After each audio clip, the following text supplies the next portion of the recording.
Hey everyone, it's Gamefruitpulp, and welcome back to my latest Minecraft Real World Showcase video. The series where I take a look at buildings that exist in real life that are recreated by other builders in the Minecraft community and share them with you guys so that you guys can check them out.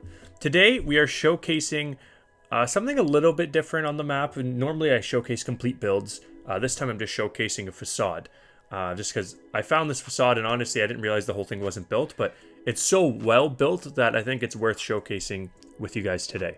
So today we're going to be taking a look at the Place de l'Hôtel de Ville, located in the Paris, France. It's built by the Fleurut team, or Fleurut. I don't know how to say that. I also don't know how to really say the French name for the building properly either, but I tried my best. And they did, like I said, a really good job capturing the entirety of the build, at least in what they have done. So we're going to be taking a look at what they did today. Before we jump into it, if you are new to the channel, you enjoy the video, be sure to hit that subscribe button to be sure to catch future content coming out on the channel. So like I said, Fleurut is a newer building team. I found them on the Building Toronto page. They have a small YouTube channel of about only 12 subscribers as of recording this video, and they definitely deserve more because although they only built the front facade of the build and the exterior plaza area, what they did do is one of the most well-built things I've ever seen in this style. So it's definitely worth showcasing for you guys. And I want to thank them for giving me a download of the build to showcase with you guys. This build isn't available for download, but I reached out to the creators and they were kind enough to oblige. So today we're going to be taking a look at their build. So let me read what they have on their Planet Minecraft page, and links to all their social media stuff will be in the description down below. Be sure to check them out. The Hôtel de Ville de Paris houses the institutions of the municipal government of Paris. The building is located on Place de l'Hôtel de Ville, formerly called Place de Grève, in the 4th, arrondissement of Paris. All right, we're gonna do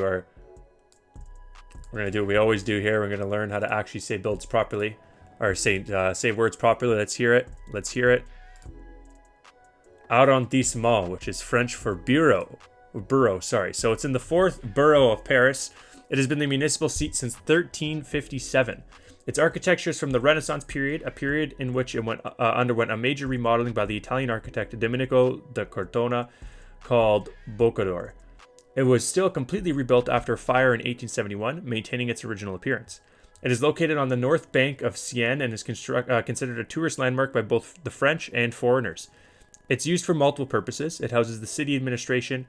It is the place of work and meetings for the mayor since 1977, and it also serves to host large receptions. Place de Grève, renamed Place de l'Hôtel de Ville on March 19th, 1803, became a space reserved for pedestrians in 1982. So some interesting history about the build. Again, and that's just from their Planet Minecraft page. There's a ton more history on it if you want to read either on Wikipedia or any other place you can really do research. I'm sure there's a lot more. There's more official places than Wikipedia, but I find Wikipedia provides a good general overview if you don't need to do any sort of deep dive, like research level, like academic level research on something. So again, an interesting build, a build that was completed in 1357. So by far the oldest build that I've showcased on the channel, and they did an excellent job of recreating this build. And so I'm just going to go through now that we've sort of talked about the details of the build.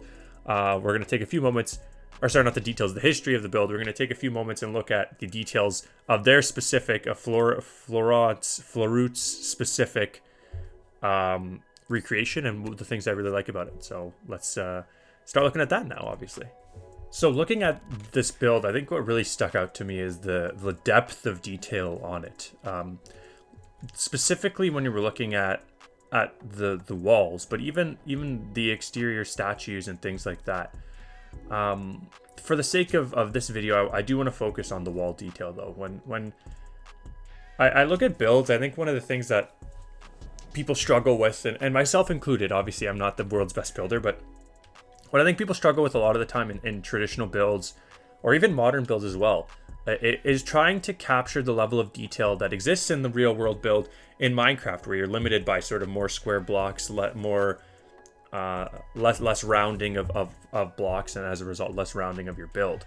And I think that's what some people, when they're building, sort of forget, is that you don't necessarily need to build your entire building on a one block plane. And when we look at this building, this is where I think that they took to heart that sort of depth of the build, and that's what really brought out the details of this build. It makes it look, quite frankly, when I was looking at the photos on the Planet Minecraft page, it looks as if I couldn't differentiate between the two. When you get some nice shaders on and you get a nighttime view of the building, it's truly incredible, the level of detail.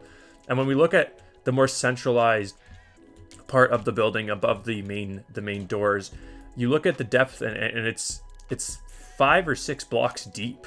And that's how you really get the level of depth that they have in this build. The windows, the way the windows are framed with the trap doors, mixed with the diorite and the quartz stairs. And then you have the sandstone details with the varying levels of sand, sandstone, chiseled sandstone. You have levers, you have lecterns, you have rails, you have end rods. And then you have, obviously, the base of the build, which is a combination of end stone brick, sandstone, stripped jungle logs, stripped regular logs, granite, sandstone stairs, all these different blocks. And when you look at, I think what brings a build together is if you can get a really nice, diverse palette like these guys did here, and put it together in a way that looks clean, in a way that looks from far away like something is weathered. And obviously you have the newer parts of the build where it's a solid end stone brick, and that sticks out and that draws the eye to that. And so that you're not focused, unless you're zoomed in on the build right up close and personal looking at the build, you don't realize the depth of blocks. You just notice this sort of brown color that you can't get with one block. It blends together from far away in a way that allows the eye to really not focus on it, but also know that it's there. And I think that the blending of the blocks, the depth of the build, you appreciate it the further out from the build you go. Obviously, when you're close in, you appreciate as a builder, as people who have played this game, which I think most of my viewers play this game, play Minecraft pretty diligently. I don't know what the right word is, but I'm pretty sure most of the people who watch this play the game. They're not just watching because they like the builds. And so those of you who have played the game, you can tell and appreciate up close the amount of time and effort that goes into creating a palette like this. But the real reward is when you go far out from the build and take a look at it and see the level of detail, how it comes together from far away to provide you with this view of the building that is truly special and truly realistic. And I think that that's the ultimate reward for any builder when you're recreating something in real life, is to make it so that it looks exactly like it does in the real world, and it looks like something that could exist in the real world rather than something that exists in a game of square blocks, or of cube blocks, I should say. And so obviously the other details, the roofing details are there, the varying black stone blocks, the little sculptures on top, the French flag, the European Union flag, all the details are there. The clock in the central location, everything's there. But I think that what I wanted to showcase the most out of this and focus on the most out of this is the level of detail surrounding the wall itself. And I think that, and this is, again, I feel like in a lot of these videos I end up going back to things that I tell my Building Toronto builders when they join the project, or people who ask me questions about how to build in the most detailed way.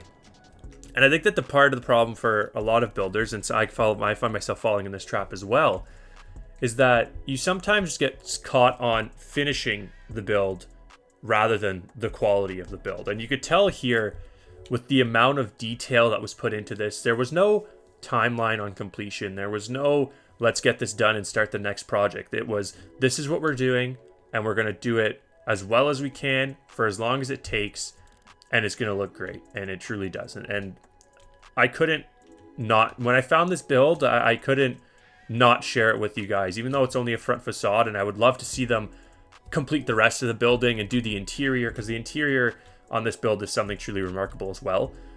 Sorry, on this, like on the real world build, like I said, the interior is not done on this project. It's just a front facade. But to complete something like this on this scale with this level of detail is something very impressive, and I hope to see them continue to build this project and work on it. And like I said, when I found it, I could not share it with you guys, and I'm very thankful that they allowed me access to the build, even though it's not released to the public. And I hope I've tried this with a few other builders where the build wasn't released to the public and received nothing back. So I was really excited when I heard back from this team and was able to showcase this build to you guys. So that is going to be everything. If you are new to the channel and you enjoyed, be sure to hit that subscribe button. If you're a returning viewer, be sure to leave a like and share the channel with your friends, and also leave a comment letting me know what you think.